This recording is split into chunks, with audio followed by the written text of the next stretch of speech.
নমস্কার। যুক্তি তর্ক সঙ্গে অর্কই আপনাদের স্বাগত। আপনাদের সঙ্গে আমি অর্কপ্রভ সরকার। সবার আগে সবাইকে গণপতি বাপ্পা মৌরিয়া।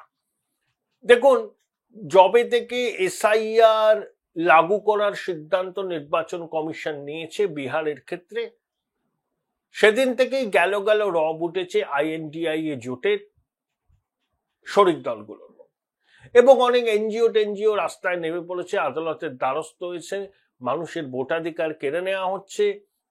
রাহুল গান্ধী তো আর এক কাঠি সরেস, নিজের অপদার্থতা, কংগ্রেসের যে গ্রহণযোগ্যতা নেই সেটা মানতে তিনি রাজি নন, তাই নিজেদের পরাজয়ের দায় চাপাচ্ছেন নির্বাচন কমিশনের ভোট চুরির উপর। কিন্তু এই কংগ্রেসই তেলেঙ্গানায় বিধানসভায় যেতে, অন্ধ্রপ্রদেশে এই কর্ণাটকে যেতে, মহারাষ্ট্রে মহাবিকাশ আঘাড়ি জোট লোকসভায় ভালো ফল করে, তৃণমূল পশ্চিমবঙ্গে 29টা আসন যেতে, তামিলনাড়ুতে ডিএমকে যেতে লোকসভায়, তখন সেখানে ভোট চুরি হয় না। আর যেখানে কংগ্রেস হারে, হ্যাঁ, এই বুড়ো খোকা ধেরে খোকা রাহুল গান্ধী তখন অর্বাচীনের মতো কথা বলেন যে ভোট চুরি হয়েছে। এটা ন্যারেটিভ তৈরি করার চেষ্টা হচ্ছে। ঠিক লোকসভা নির্বাচনের আগে একটা হাতে নিয়ে সংবিধান নিয়ে বলছিলেন না, সংবিধান খাতরে মে হ্যায় ইত্যাদি ইত্যাদি। তার সুফল পেয়েছিল কংগ্রেস। বিজেপি সেই ন্যারেটিভটাকে সেভাবে চ্যালেঞ্জ করতে পারেনি, শেষের দিকে করেছে। এই যে কংগ্রেস 99টা আসন পেয়েছে, কংগ্রেস তো খুব লাফাচ্ছে, বিরাট জয় তারা পেয়েছে। কিন্তু দেখুন, 2014 44, 2019 52 আর 2024 99, এই তিনটে লোকসভা নির্বাচনের আসন সংখ্যা কংগ্রেসের যদি যোগ করেন সেটাও বিজেপির 240-এর নিচে হয়। এটাই হচ্ছে বাস্তব।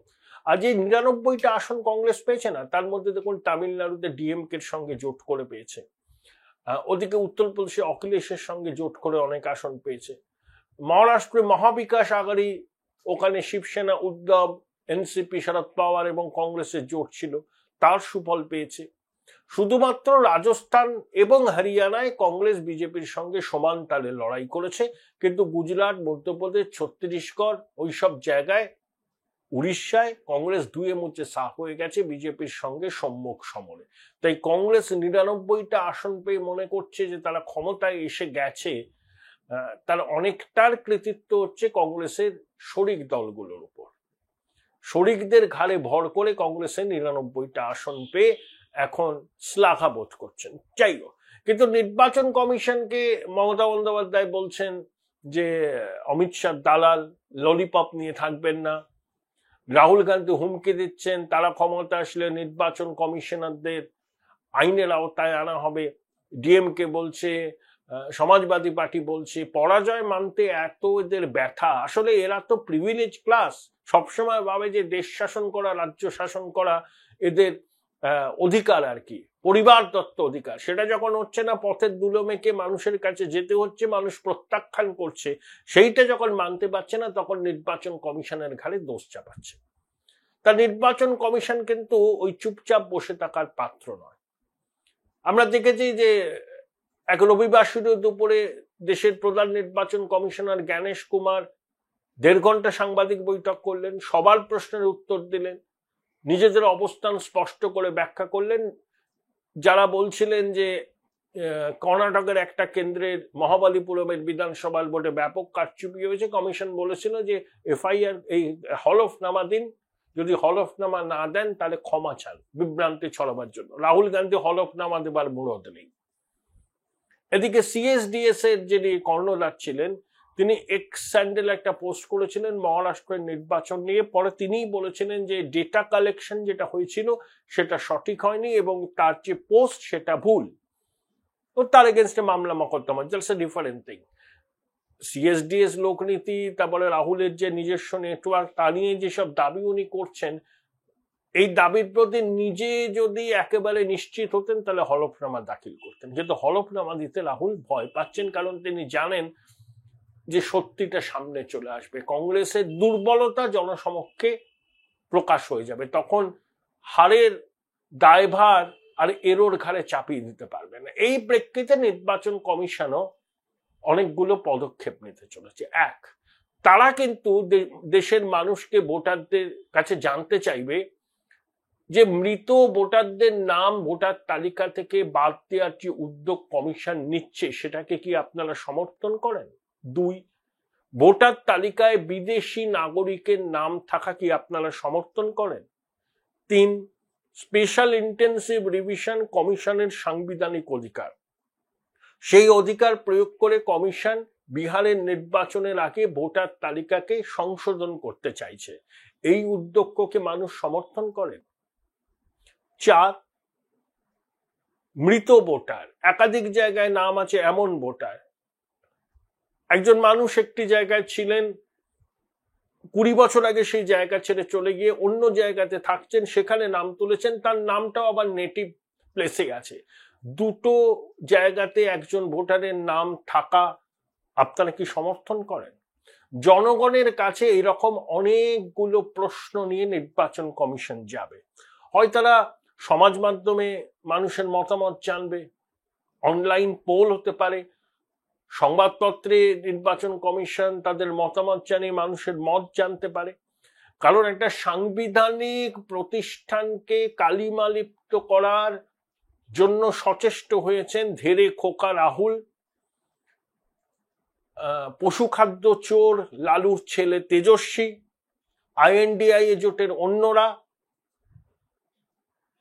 তাহলে কমিশনকে এরা কালিমালিপ্ত করছে, কমিশনকে হাত পা গুটিয়ে বসে থাকবে, ইগনোর করবে না, এটা ইগনোর করার বিষয় নয়। এই প্রচার যদি লাগাতার চলতে থাকে দেশের মানুষের একটা অংশও কিন্তু বিশ্বাস করতে শুরু করবে। বিজেপি তো পাল্টা রাজনৈতিকভাবে প্রতিবাদ করছে, তাদের অবস্থান ব্যাখ্যা করছে। কমিশন একটা সাংবিধানিক প্রতিষ্ঠান, সেই সাংবিধানিক প্রতিষ্ঠানের দায়িত্ব হচ্ছে সিজারের পত্নীর মতো তাদের সব সন্দেহের ঊর্ধ্বে থাকা। সেই নির্বাচন কমিশনকে লাগাতার ভোট চোর বলে INDIA জোটের নেতারা যে চিৎকার জুড়েছেন, কমিশন কিন্তু এবার সিদ্ধান্ত নিয়েছেন তারাও পাল্টা জবাব দেবেন। দেখুন, কমিশনের তো আর রাজনৈতিক নেতা নয়, তারা তো মাঠে ময়দানে সমাবেশ করতে পারবেন না, বাইক র্যালি করতে পারবেন না। তাদেরকে তাদের বক্তব্য দেশের মানুষকে জানাতে গেলে গণমাধ্যমের সহযোগিতা নিতে হবে এবং তারা সেটা নেবেন। এবং এই অপপ্রচার কমিশনের দাবি, এই বিভ্রান্তির বিরুদ্ধে তারাও মানুষের মত গ্রহণ করবেন। এই যে SIR নিয়ে এত আপত্তি, 65 লক্ষের নাম বাদ গেছে, তা সুপ্রিম কোর্টের মাননীয় বিচারপতিরা বলেছেন যে বিএলএরা কি করছে, মাত্র CPIM এর লিবারেশনের পক্ষ থেকে 10-11টা দাবি জানানো হয়েছে, এই যাদের নাম বাতিল হয়েছে ঠিকভাবে হয়নি, বাকিরা কি করছে? সুপ্রিম কোর্ট একবার বলেছিল রাজনৈতিক দলের বুথ স্তরের কর্মী, জেলা স্তরের নেতাদের এই সর্বভারতীয় রাজনৈতিক দলের শীর্ষ নেতৃত্ব গুরুত্ব দিতে চান না। তাহলে এত যদি অভিযোগ, এত নাম বাদ গেছে, দলিতদের, গরিব মানুষদের, সংখ্যালঘুদের ভোটাধিকার কেড়ে নেওয়ার চেষ্টা হচ্ছে, বিজেপির স্বার্থে SIR হচ্ছে, তো কমিশন তো 1 মাসের উইন্ডো দিয়েছিল ভাই। যাদের নাম বাদ গেছে তারা যদি মনে করেন যে তাদের নাম বাদ যাওয়াটা ঠিক হয়নি, তারা আবেদন করুন। তা বিএলওরা কি করছেন? সেখানে তো আধার কার্ডকেও ব্যবহার করতে পারবেন আবেদন করতে গেলে। আসলে পুরোটাই হচ্ছে একটা পলিটিক্যাল ন্যারেটিভ, যেটা 2024 লোকসভা নির্বাচনের আগে সংবিধান খাতরে মে হ্যায় বলে রাহুল গান্ধী করেছিলেন, ঠিক এটাও তিনি শুরু করেছেন, যে নির্বাচন কমিশনকে ভোট চোর বলে। এই পাপ্পু কোনোদিন ক্ষমতায় আসতে পারবে না, লিখে রাখুন। কংগ্রেস কোনোদিন ক্ষমতায় আসতে পারবে না দেশে।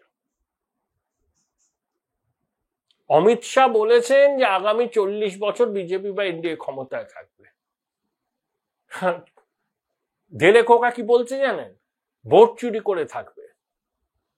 একটা রাজনৈতিক দলের শীর্ষ নেতা যখন প্রত্যয়ের সঙ্গে বলেন, তার একটা লক্ষ্য তাকে তার ইকোসিস্টেমকে বার্তা দেয়া, এবং 2, অনেকভাবে তারা কনফিডেন্ট থাকেন যে বিরোধীরা ছত্রভঙ্গ অবস্থায় আছে, এই অবস্থায় বিরোধীরা একজোট হয়ে তাদেরকে মোকাবিলা করতে পারবেন না, সেই জন্য তারা ক্ষমতায় থাকবেন। এবং একটা কথা ঠিক আপনি মানুন বা না মানুন, যেটা চোখের সামনে দেখা যায়, নরেন্দ্র মোদী সরকার শুধুমাত্র ফিজিক্যাল ইনফ্রাস্ট্রাকচার ডেভেলপমেন্ট ভারতবর্ষে বিগত 11 বছরে যা করেছে অভূতপূর্ব। অভূতপূর্ব। আমি অন্য আসপেক্ট গুলো বাদ দিচ্ছি। তা রাহুল গান্ধী বলে দিলেন ভোট চুরিটা এমন ভাবে নির্বাচন কমিশনকে কাজে লাগিয়ে করেছে, তাই বলছে 40 বছর ক্ষমতায় থাকবো। একটা রাজনৈতিক নেতার এত বড় মানসিক দৈন্য হতে পারে, আমি অবাক হয়ে গেলাম। মানে নত্যসত্ত্ব জ্ঞান পর্যন্ত হারিয়ে গেছেন গান্ধী পরিবারের এই নেতাটি দীর্ঘদিন ক্ষমতার বাইরে থাকার জন্য। আরো অনেক দিন ক্ষমতার বাইরে তাকে থাকতে হবে, তিনি নিশ্চিন্তে থাকুন। তার পক্ষে ভারতবর্ষের প্রধানমন্ত্রী হওয়া কোনোদিন সম্ভব নয়, এবং কংগ্রেসের পক্ষেও আগামী স্বাধীনতার 100 বছর পর্যন্ত চুপ করে সাইড লাইনের পাশে অপেক্ষা করতে হবে। প্রধানমন্ত্রীর চেয়ারটা খালি থাকবে না কংগ্রেসের জন্য। তাই হতাশা থেকে কংগ্রেস এবং আইএনডিএ জোটেই প্রচারটা করছে। তাই নির্বাচন কমিশন আমি মনে করি সঠিক সিদ্ধান্ত। সাংবিধানিক প্রতিষ্ঠানকে তেরে গালমন্দ করছেন, কোনো দায়বদ্ধতা নেই, জবাবদিহি করতে হচ্ছে না। তা নির্বাচন কমিশনকে মুখ বুজে সহ্য করবে এই লাগাতার কুৎসা, লাগাতার আক্রমণ? তারাও পাল্টা তাদের মতো করে মানুষের মতামত জানতে চাইবে যে আইএনডিএ জোটের নেতাদের তলে অভিযোগগুলো ঠিক নাকি নির্বাচন কমিশন যে পদক্ষেপগুলো নিচ্ছে সেটা ঠিক। জনতা জনার্দনে কিন্তু চূড়ান্ত রায়টা দেবেন। Join Indian Institute of Hotel Management now. Right choice, right decision.